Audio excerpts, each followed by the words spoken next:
Irreverent, entertaining, cool. You're listening to LA Talk Radio.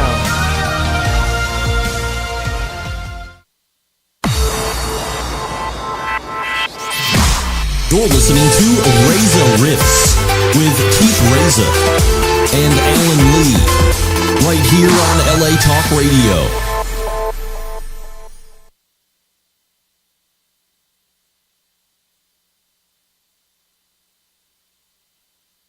Hello? Oh, there it goes. Hey, guys. I thought he said they were good when they lit up. Sorry for the dead air there. That was my bad. I'm in the director's chair. This is Megan Jenkins on Reza Riffs. And Keith and Alan are running a little late today, so they will be here. Don't worry, I'm not in charge of the computer the entire time. I am fortunately here with somebody else, so I don't have to talk to myself. His name is Gerry Bednob, and you might know him from The 40-Year-Old Virgin. That's what I mostly know him from. He does stand-up comedy. He's very funny. What else have you done, Gerry? Oh, I've done over 30 movies. Zack and Miri make a porno. Oh, that's a great movie. Walk Hard with John C. Reilly. And God,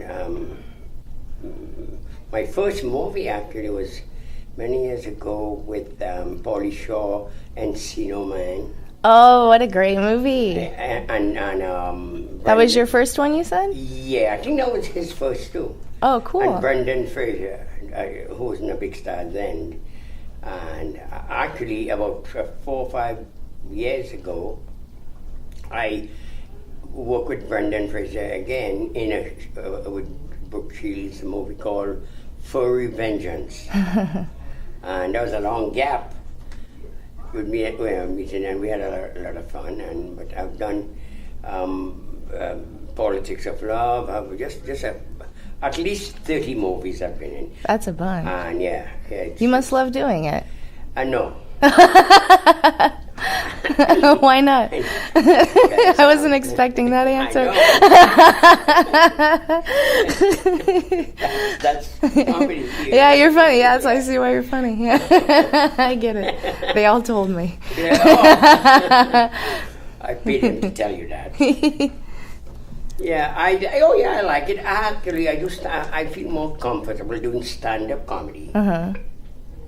And because, as you know, I'm my own writer, director, producer on stand-up comedy. There's no cut and redo, and so that's my comfort zone, is doing stand-up comedy. And because of stand-up comedy, I got to do what I'm doing in movies and TV right now. Because of that, stand-up comedy. And when I first came to LA, I originally I'm from Trinidad in the Caribbean. Awesome. Trinidad, Tobago. That's a big change from. Yeah.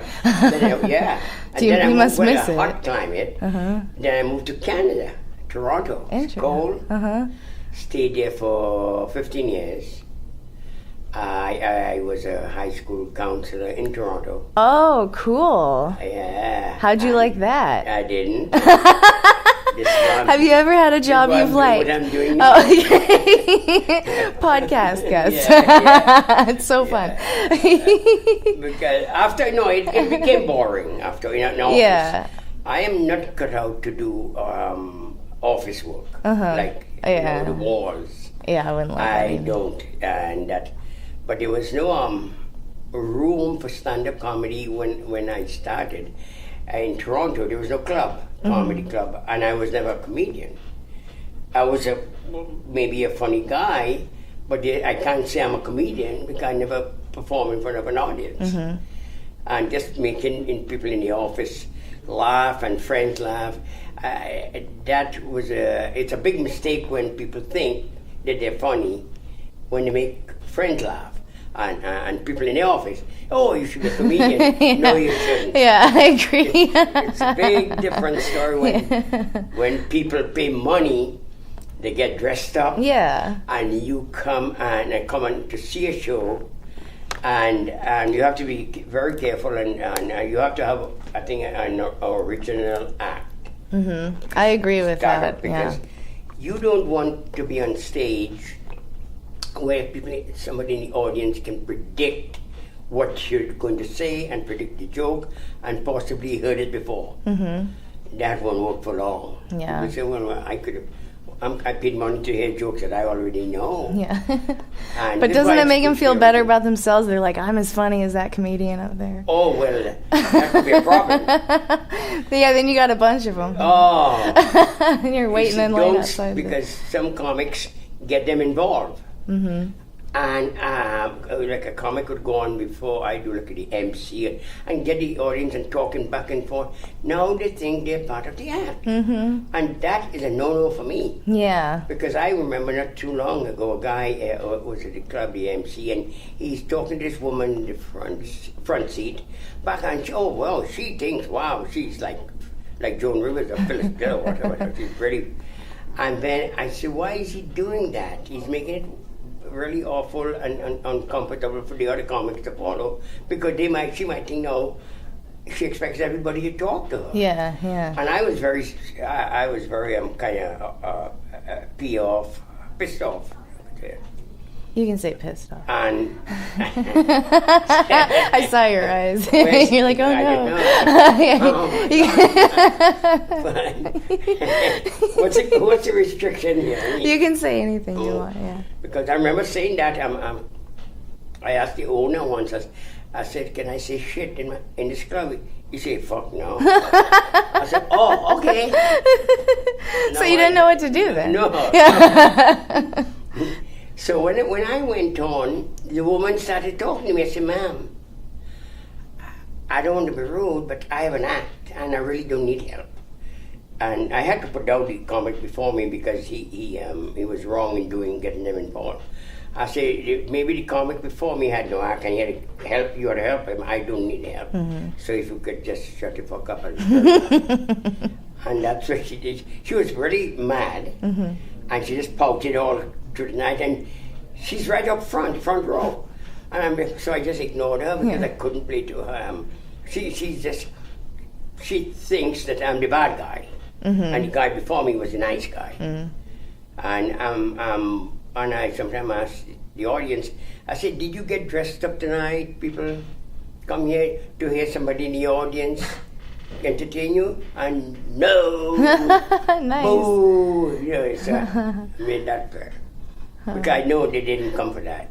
And That poor lady, she already felt bad, and then she gets booed by everyone. yeah.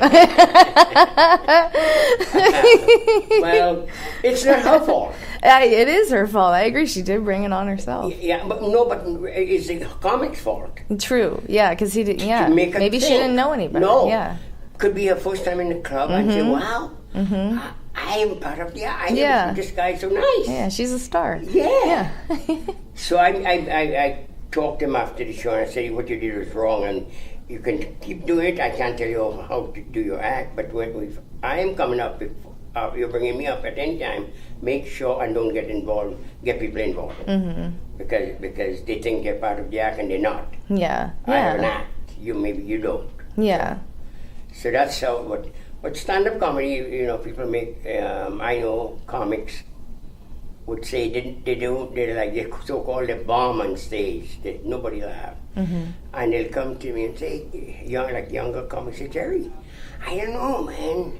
All my friends tell me I'm funny, and all my in the office everybody say, boy, you should be a comedian." I say, well, your friends are wrong. I said, friends telling you you're funny, they don't know that you were coming to go on stage. You're funny in the office. You're funny, And people always ask me, how do I know I could be that I'm funny? That's hard to say. The most important thing in comedy, stand-up comedy, is timing. Now, before I started doing stand-up comedy, I used to hear all the pros and greats like Milton Bull and Yola come on TV.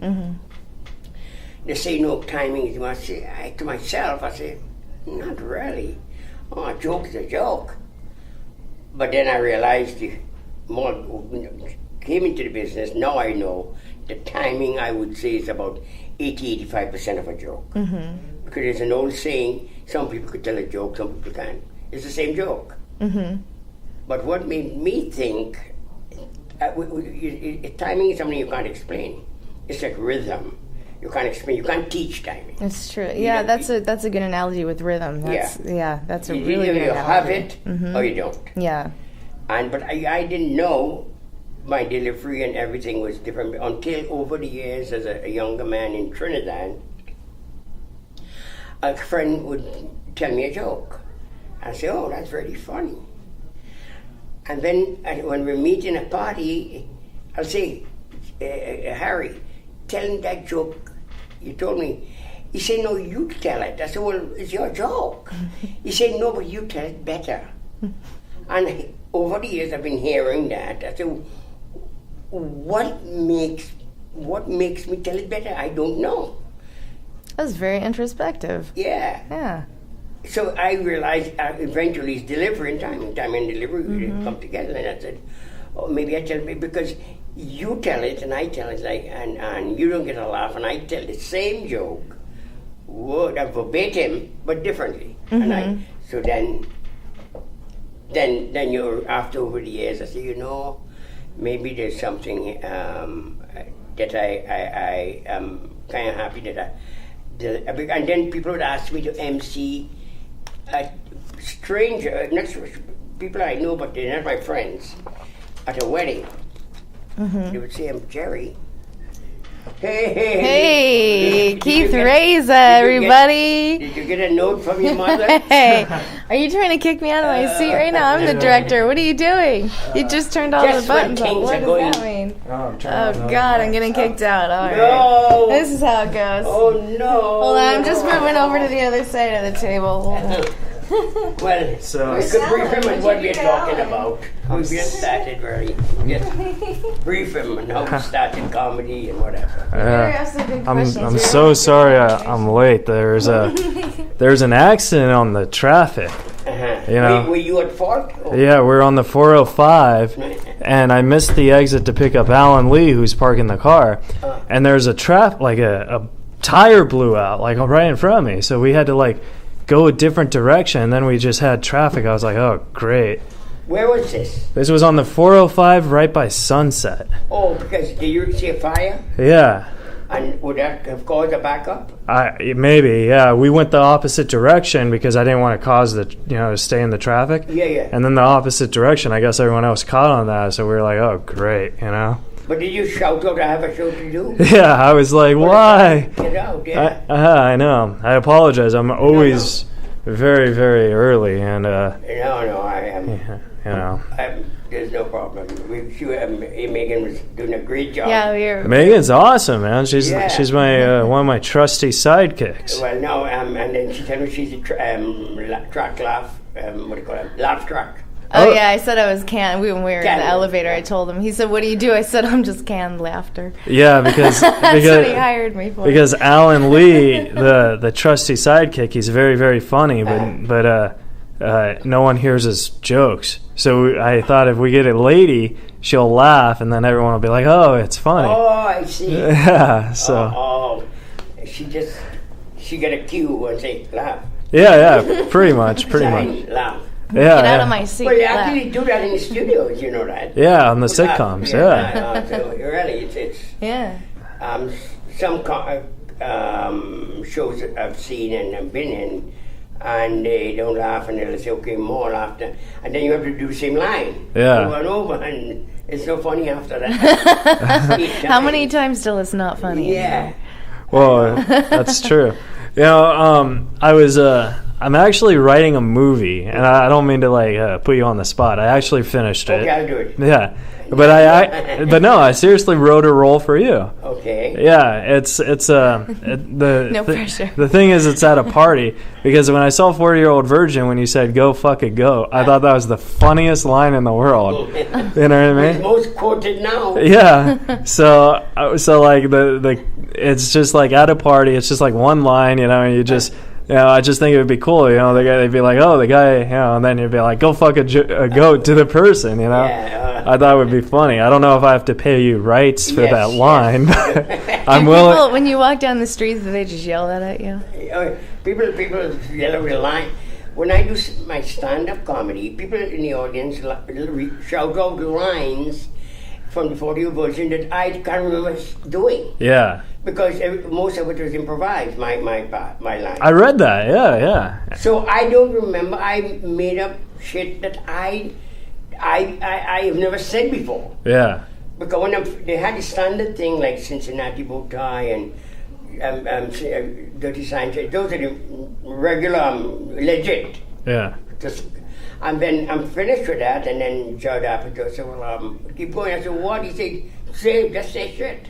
Yeah. Whatever. And those are the things that I say, okay, so this is why I've said things that I've never said in my life before. Like alligator fuck house, or like pussy juice cocktail and double-decker dildo. All these things just came to me to say stupid things. I can't believe you've never said any of those things I before. didn't, never. I never heard about, I had to think. Do one more. Yeah, so wait, you never even heard of these things you just said? Holy Lord, that's hilarious. Oh, no, I never said those before because I know this Dirty Sanchez, those are, and Cincinnati bow tie and whatever. Like one of the lines was written as anal sex. So I thought on my own quickly, why don't I say something that's too generic? Yeah. So I say butthole pleasures. Right. So to me, they say, yeah, that's better. So, I never said those lines before in my life. So a lady was saying before, I'm on the shout out, I was doing the show, and I still didn't know. She said, you said it in the 40-year-old. I said, oh, I'll take your word for it. Yeah. And then my comic said, yeah, you did say that. I said, oh. Okay, because I don't look at my movie. I only seen the movie once. Yeah. That's it. I don't look at it more than once. Yeah. Nothing I do. Especially if you're in it. It's like you just want to see. Yeah, I totally understand that because I did a movie a long time ago and it was terrible. It was called Terrible People. Yeah.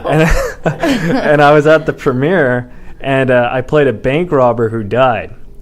You know? And I was just like, oh, my acting's just so terrible. I can't watch this shit. Yeah, you know? yeah. So that's the thing, like, why I do stand-up, you know, because I'm like you do stand-up to get in the movies, you know, but I don't want to act. Like, I'm like, what's acting? Yeah, you're acting. Luckily, I play myself, like my character, like Judd Apatow know me, Judd Apatow. From the stand-up days. Stand-up. Yeah. And he knows what I am like off stage. Yeah. Because I just I would get mad and you see, that's my character, that's me. Yeah. So this is why he had booked me in a show called, a short-lived but very well-written show called Undeclared. Well, I've seen that, Undeclared. Yeah. Oh. Yes. It's a takeoff, it's a graduation from Freaks and Geeks. Oh, okay. So they went to college. I know it's Seth Rogen and Jay Baruchel. Well, you're pretty close with Seth Rogen. You've done like 2 or 3 movies with him, but right? we're not close. Oh, Do you know People always ask, what is the girl like? I said, oh, we play poker every week and bullshit. Oh, yeah. I know we don't see each other. This is the trusty sidekick Alan Lee, Gary. Really quick. I'm gonna take a picture of this and post Gerry this. came all the way from Bangladesh, and he's not. They are dressed exactly alike. They're dressed exactly alike. I'm gonna take a picture. They are dressed alike. Yeah, check Twitter. You guys look. You need to go to the racetrack after this. Yes, I know, but I have no money. I have no horse. Not even a horse. Here, smile. I have glasses. Oh, this is amazing. Oh, $1.99. Oh my gosh. dollar store. I get my there's a really good friendship forming. This man is a businessman. No, as well as an artist. I had Reza. No, really. And then he said, well, you need a 175. Just go to dollar store 99 and pick up. I have about 8 pairs, one in each room. Or whatever I go That's to. great. That's great. And it's $1. One in each room. Exactly. Yeah. Beautiful. What strength is yours? You know, mine, I'm so lucky. I'm at 125. Okay. I'm praying that I don't go to 190 next week. Yeah, well, mine would start off at 175. Ah. I haven't changed it yet, and she said, so, that's... Fantastic. Is this even on? Yeah, you're on. Thank you. You're on. Beautiful. Alan Lee, welcome to the studio. Thank you. It's so good to see you. Everybody's I'm driving. trickling in. Yeah. When am I going to meet Alan? This is amazing. And then I came and said, they might not come up. This is karma. This is karma. Yeah. People always say, don't try to get revenge. Yeah. So today somebody, karma. I say karma is too fucking slow. Yeah. I gotta speed it up. Many lives. That takes too long. Now, do you? I'm sure you do, but I know, like with comedy, you know, there's so many comedians and stuff. Do you remember a comedian named Stephen Briggs? Wait a minute, I think I'll be working with him. Yeah. Did he tell you that? Yeah, in a couple years. Skeet. Yeah. Stephen Briggs I've is. never met him though. Oh, really? Stephen. Let's be again. You work with people and you still didn't know. Yeah, well, because Stephen Briggs is one of my best friends, and he said that he featured for you in Huntington Beach. Well, then we worked together. Yeah, and he said. But again, you really can't. Well, yeah, but so I'm old. Yeah. I have an excuse. Yeah. And I was like, Steven, I need guests for the podcast. And he said to call you. I was like, do you think you'll do it? He's like, yeah, you're a great guy. And so I was I'm like, not oh. great, but, you know, I Yeah. have nothing else to do. Yeah.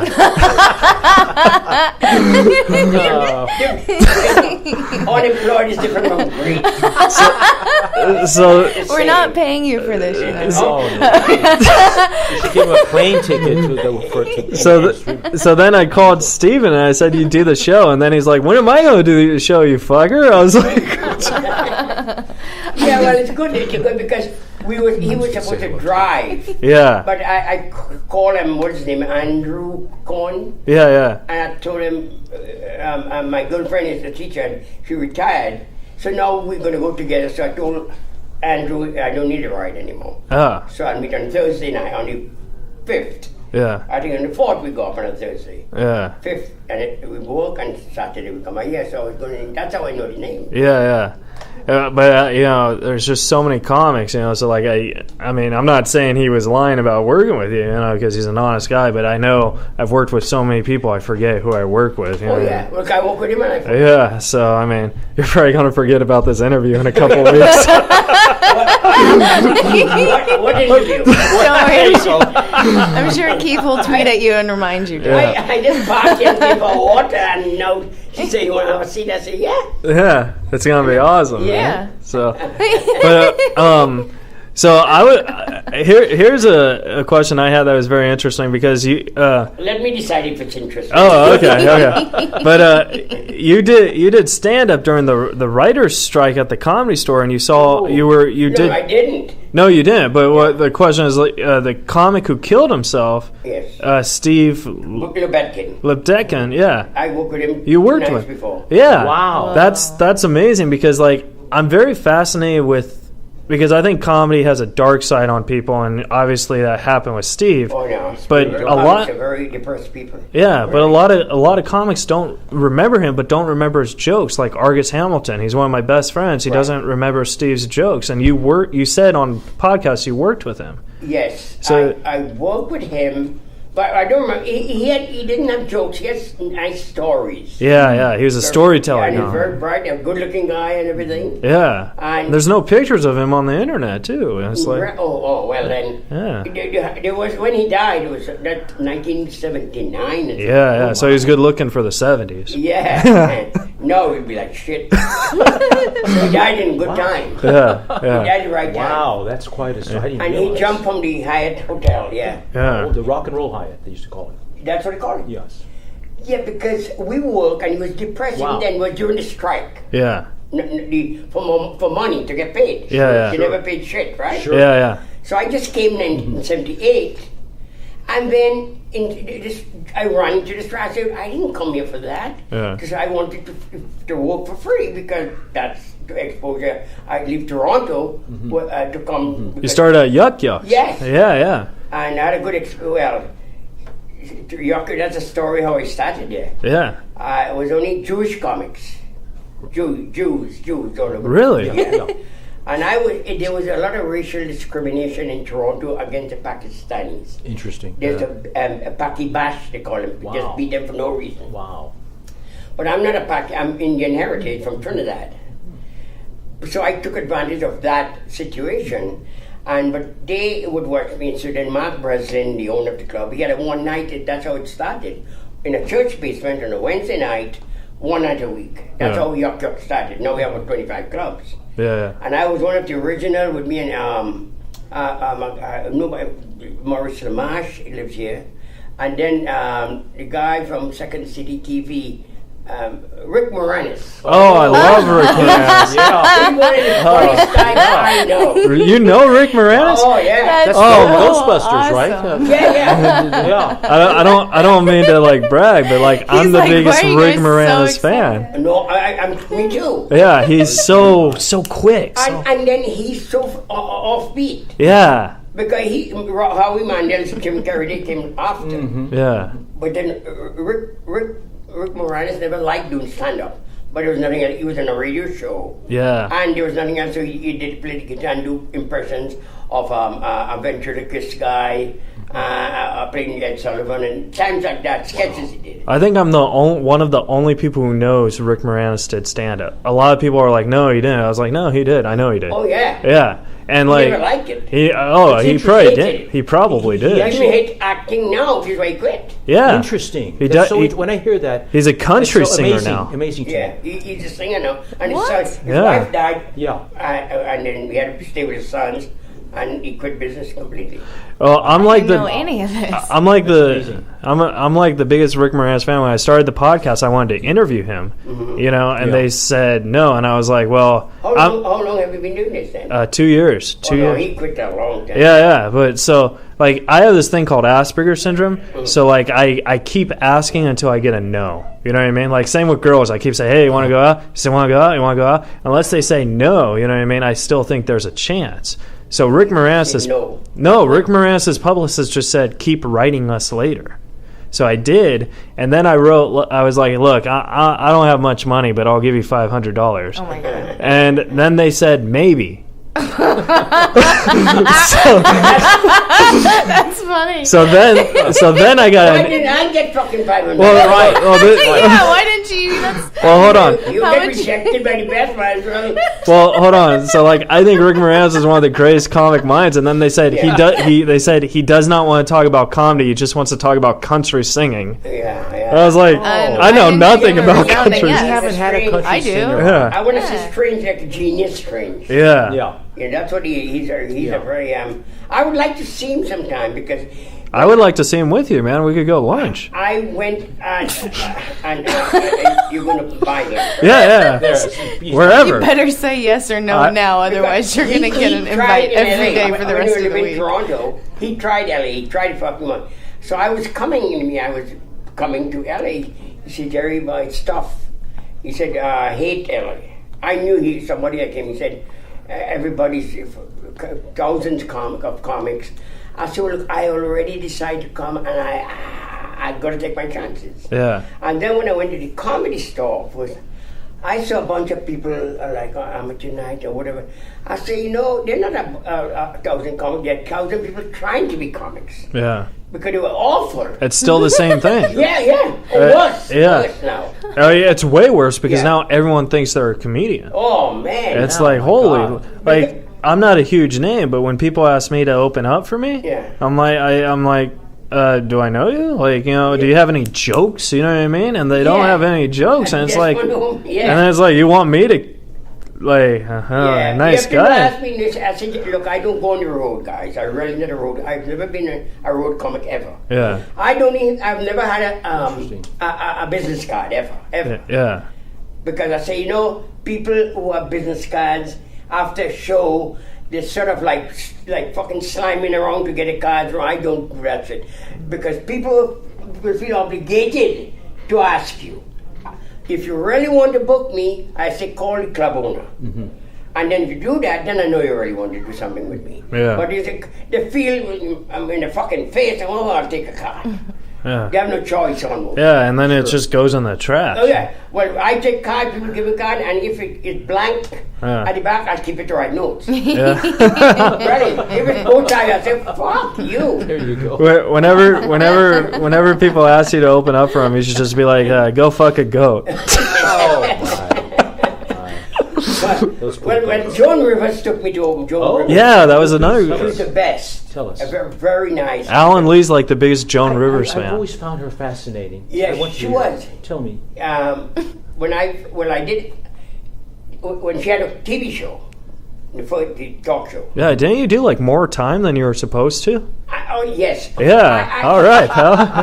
No. Not what I said. She made me do more time. Yeah, because she had been panel. Yes. Yeah. And then she asked me at the end, you usually wrap up when you're talking to guests. Oh, you're great. Would you come back? I said, no. Oh. And then she didn't know what to say. Because I did it as a joke. Yeah. Because I made sure I did well stand up first. Sure. And then I went to panel. If I'd bombed, I'd say, fuck, I better say, yeah, I was glad you did. So she laughed. She said, oh, okay. She didn't know what to say. That's funny. And then the second time I did it, then she said, Edgar, her husband, said, I'll be a... Wow. Who recommended me? The guy who owned Yuck Yuck. He booked the comics. Yeah. Joan called, he was in Toronto, and he got a call. Mm-hmm. Because it's so... there's a girl named Marjorie Gross. She used to work with Seinfeld and work in the shows I write in a stand-up comic. And her aunt was a friend of Joan. And before the show started, she talked to Joan and said, Joan, I have a niece who would like to be a comic. She said, Joan, just send a tape. She sent this tape. Yeah. She sent the tape was where Mark Breslin interviewing her. And she said, who's that guy interviewing? He's pretty sharp. Yeah. He said, well, he's the owner of the club, and he said, I'd like to have him to book my acts. And she just caught one day he was on stage in Yuck Yuck emceeing, and the manager, the girl said, Mark, Joan Rivers on the phone for you. He said, yeah, tell Joan to suck my cock or whatever. Because he thinks, Joan Rivers, where did she know me to begin with? She had no idea. And then she came back. I said, Mark, on stage with a Mark, it is Joe. It is Joe. Get off, go. And that's how he went. And he hello, and was Joan Rivers. Yeah. Wow. Talked him into it to come and book. Yeah, he said, sure. But he had so much money. He came, he was making 80 grand a year doing that. Yeah. And he bought his Rolls Royce, rent a penthouse, and just to live in Hollywood for a while. And so he booked, that's how he booked me. But what he did, on my stand-up comedy, I talk about kicking handicap and I know, I love that joke. But your stand-up comedy is kind of poetic in a way. Well, because I don't know if you write poetry, but your comedy it seems like it's written with that same heart. You know what I mean? Like Just the rhythm. Yeah, the rhythm. Yeah. Well, thanks. Yeah, I think it's beautiful because that's the type of comedy I like. You know what I mean? It's dark and dry. Yeah, I love dark. I love dark comedy. Me too. Yeah. I could get a joke and then I would. But he told me to audition at Improv. Right. And he's the producer, Joan Rivers, coming. Yeah. And say, Jerry, what you do this joke. And I said, about kicking. I said, I have 5 minutes. I can't do that kind of joke up front. They have to know me and like me first when I do it at the end. Yes. Right. But kicking a handicap, I can't do it up front. He moved your joke. They have to do it at the end. He moved your joke. Yeah, he did. I said, Mark, he said, look, do it, Jerry. I said, Mark, I'm telling you, you won't like me, I know it. That's funny. And exactly, I did it the way he said, I'm going to get you on the show, I'm booking the show. I said, okay. Went on, fucking died. Yeah. So I said, Mark, what did they say? He said, they said they hated you. I said, well, yes, they fucking hate you. Oh my God. He said, but I'll get you on the show. He said, I know you. And so, did you tell him to fucking go? and then he told me, Joan and the producer, he said, I knew Jerry. Yeah. He has always a material. I made him do that. Oh, that was nice. Yeah, and I shouldn't do it. He has real good material. Oh, yeah. Clean and funny. So then he told me, get 5 minutes ready. Go and work it out. Now, another thing I never do, ever, I think I'm doing a comic again who never does that. I never go in the club and try out my material or TV spot. Never, ever. Yeah. Never. That's interesting. Because my thinking is, if I were to go, even when I did the Arsenio Hall show at the last minute, they called me. Yeah. About 2 days before, they said, are you working in the clubs? I said, no, I'm in Santa Barbara. I lied. Because they could come and check me out and change their mind. Yeah. So I said, no, you already booked me. I'm going to do it. the reason why I don't try it in a club the night before, whatever, anytime, because I'm going to try it, and if I bomb, I'll say, fuck, I'm doing this on TV tomorrow. Yeah. So that gets me very good. nervous. Very good advice. And because, you know, a TV audience is easier. Yeah. But this will mean me say, I tried this and I'm doing this show tomorrow. Fuck. So I said, no, I trust my instinct. That's excellent. I get that, because when I did stand up for diversity, they wanted me to really nail the 5 minutes. You know what I mean? So I did the 5 minutes. I did clubs for maybe 3 months because I was really trying to, you know. Yeah. And then when I did the show, I didn't do the stuff I practiced, and it worked way better. But I just felt like on camera, I was like, you know what, it wouldn't be good.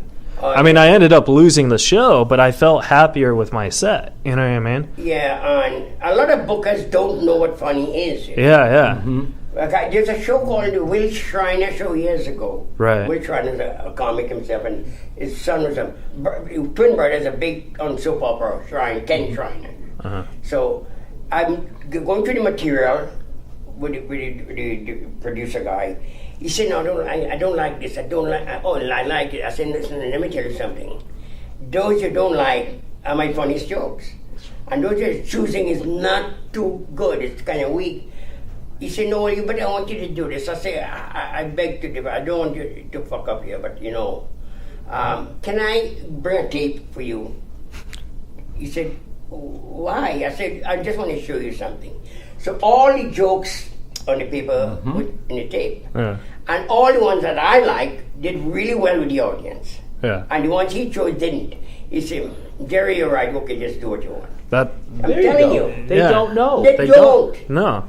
A joke on paper is different from when you're actually delivering Totally. And the funny thing is, the bookers usually make more money than the comics. Oh, by far. By It's far. like you don't even know what makes people laugh. Yeah. Oh, no. Of course, they have a regular job to begin with. Yeah. And you get your how much? It's a shot 800 or whatever they do now. I don't know. But they have a and the thing is, some people don't like to take chances. So when I work with Joan, after the second show, she said, I think I'll take you on the road with me.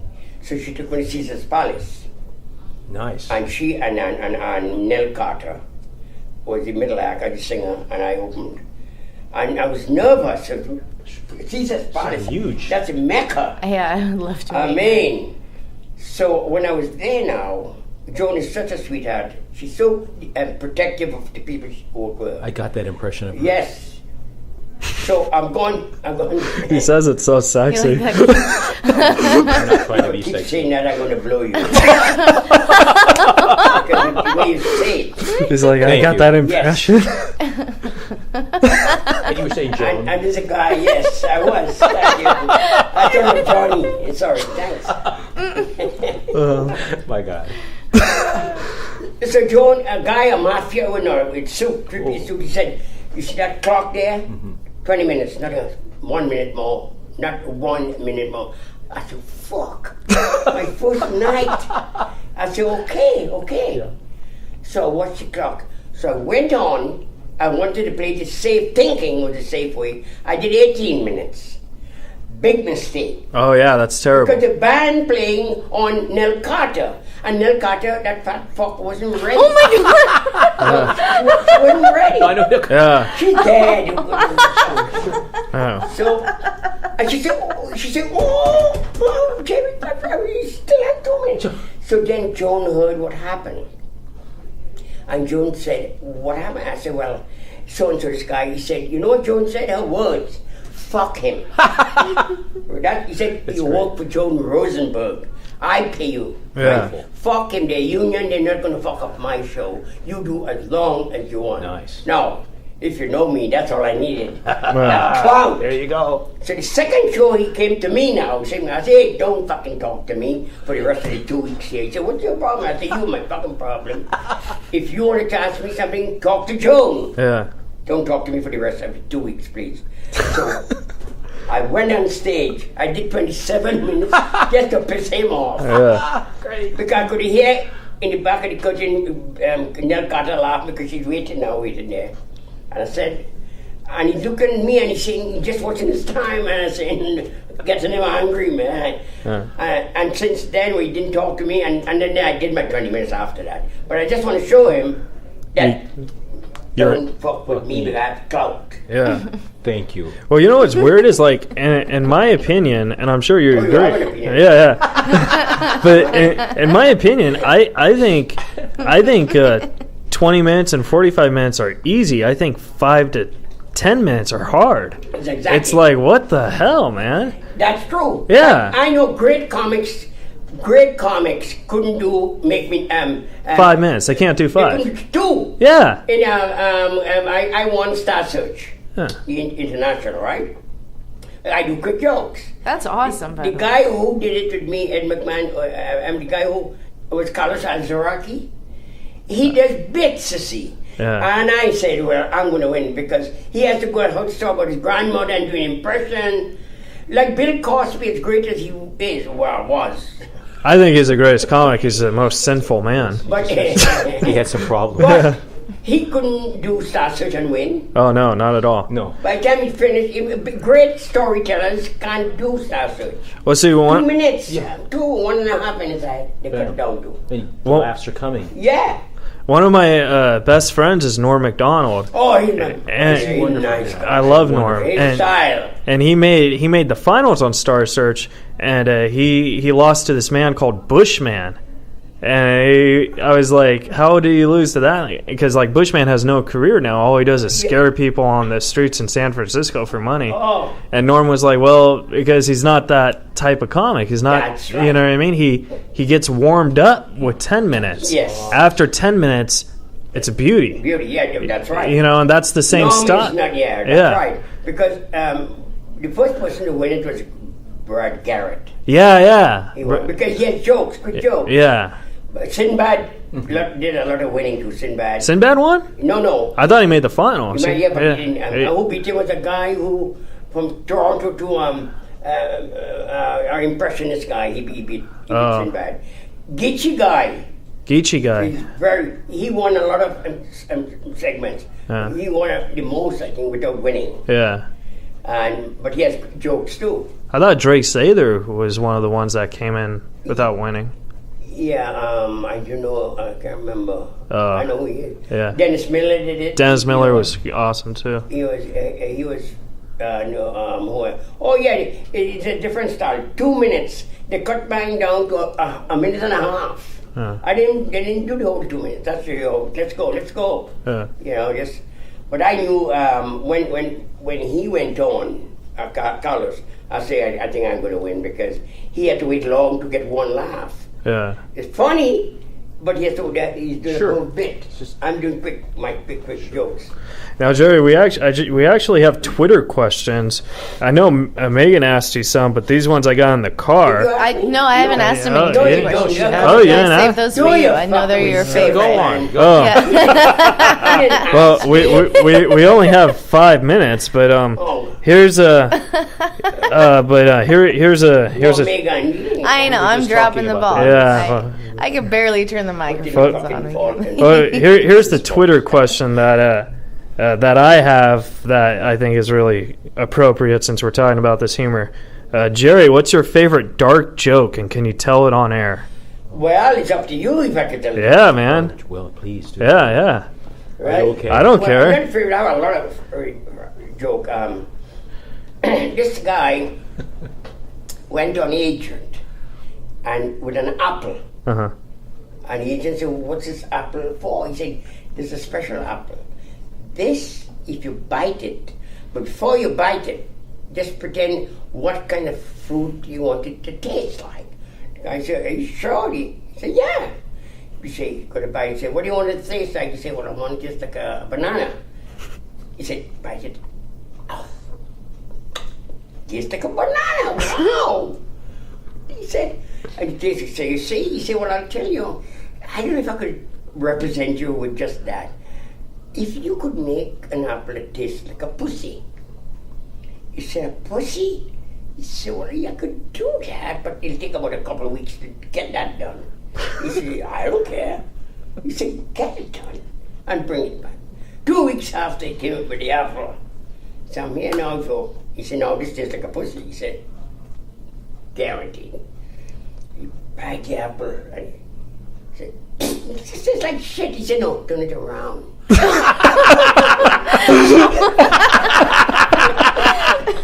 Oh, that was dark. That's a joke. You want a real sick joke? Yeah, we'll do one more. Really sick. That was very good. We just got the light, which is weird. We're having our own show. I don't know if you could top yeah. that. No That one was tells us. pretty- It's that yeah. So It's this okay. is disgusting, I mean sick. Okay, disgusting. Yes. So is it more disgusting or more dark? Well, let's hear it. Well, we have a minute. disgusting and a combo. Okay, I'll take a combo. I'll try a combo. Okay, should I tell you? Okay, no, okay, I won't tell you. I will tell you a better joke. You want to tell me off air? Yeah, oh yeah. Oh yeah, because I like that. This woman sitting in a bar, taking a glass of champagne, drinking the champagne. A farmer walks in at the bar and orders champagne. And the woman said, what a coincidence. You drinking champagne and I'm drinking champagne.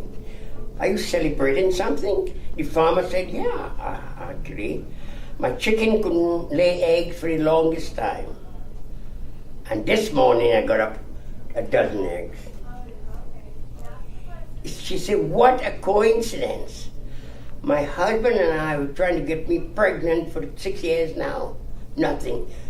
Yesterday the doctor told me I'm pregnant. What a coincidence. I say, yeah. And she said, what did you do so the chicken could have it? He said, well, I used a different cock. He said, what a coincidence. I said, well,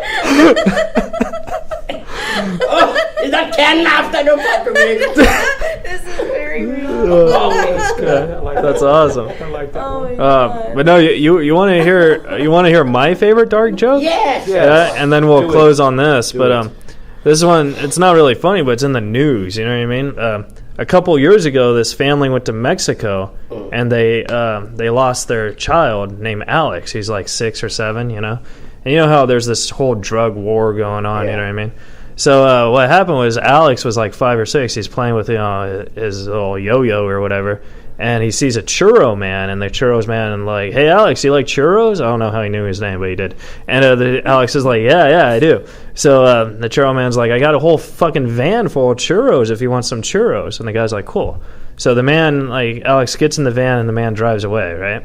Now what happens is a couple of days later, the parents are like, oh my God, where's Alex? And we got to get back to the United States because work, visa, divorce attorneys, stuff like that. So they're about to get back into the States and they're like, where's Alex? You know? And they see a little Mexican guy carrying a little boy. And the mom's like, stop, that's my son, that's Alex. So she gets out of the car and she runs. The Mexican guy, he gets like scared, you know, so he throws Alex in the air and he runs, you know. And the mom comes to Alex and Alex is, you know, he's dead, you know what I mean? They killed him. And they took out all his liver and, you know, his blood and stuff, and they stuffed him with drugs, you know, like needles, cocaine, heroin, drugs, you name it. And the mom was sad, and she was crying, and I don't know why. She got a lifetime supply of free drugs. Yikes. That's not nice. That's dark. Yes, it is. Of course. You're correct on that.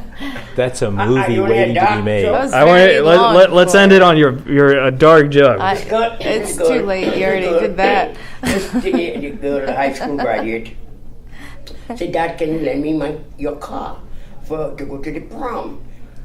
The dad said, well, I'll tell you, you'll have to hand up something. She said, Dad, what? He said, well, you have to give me a blowjob. Dad! I mean, daughter, he said, well, if you want the car, you're going to learn this when you grow up, you might as well start with me. You got to give me a blowjob. She said, oh, I can't give you a blowjob, Dad. Just to borrow your car for one night. He said, that's it. Yes or no? That's up to you. She know the prom is coming up the same day and on the night. Watch things. I got to have that car, God. She said, you know what? I got to give in. I'll give in. He said, Dad, I'll give you a blowjob. He said, you're going to go for the car? He said, yeah, I'll give her. Zip it down. And she started to blow him in. He said,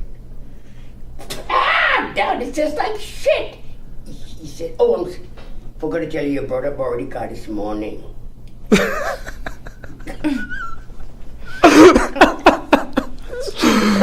That's not nice. Well, I'm gonna fucking see what's nice and not nice. That's funny. That's awesome. Well, Just say we're out of time, man. But man, Wow. Jerry, We thanks sure so wish much we for got doing the here show, earlier. pal. Thank you so much. Oh, for man, coming out. it was fun. man. Would you plug something? Anything? What are you doing? You're going home? Oh yeah, Anything? Well, I'm plugging you with your buddy. Yeah. Well, actually, I have some things I had. Well, I'm not, Paid in Full is a movie we just did. Uh-huh. It's on Facebook. It's premiering on the 26th of September. September 26th. And then I did. It's Late in America. It's another one I just did in Detroit. Uh-huh. And the Joneses, Almost American in Albuquerque. All these I just did. Yeah. Coming up there, and then I'm working with your buddy. I'm in Mesquite, Casablanca. Ice House on Thursday. Thursday? Ice House? Yeah. Let's go on Ice House, There's- Alan Lee. There's a Yes. special show, only 10 minutes. There's a good friend of mine named Leslie Norris. She's been a long time now, Yeah. 15, 20 years. She's doing a girls thing, contest for 3 minutes each. But she once asked me and Jimmy Brogan and somebody doing 10 minutes. So, but it's not like a show. Yeah. Yeah. You'll have to wait till I'm doing a real show. Yeah. In 10 minutes, clean material.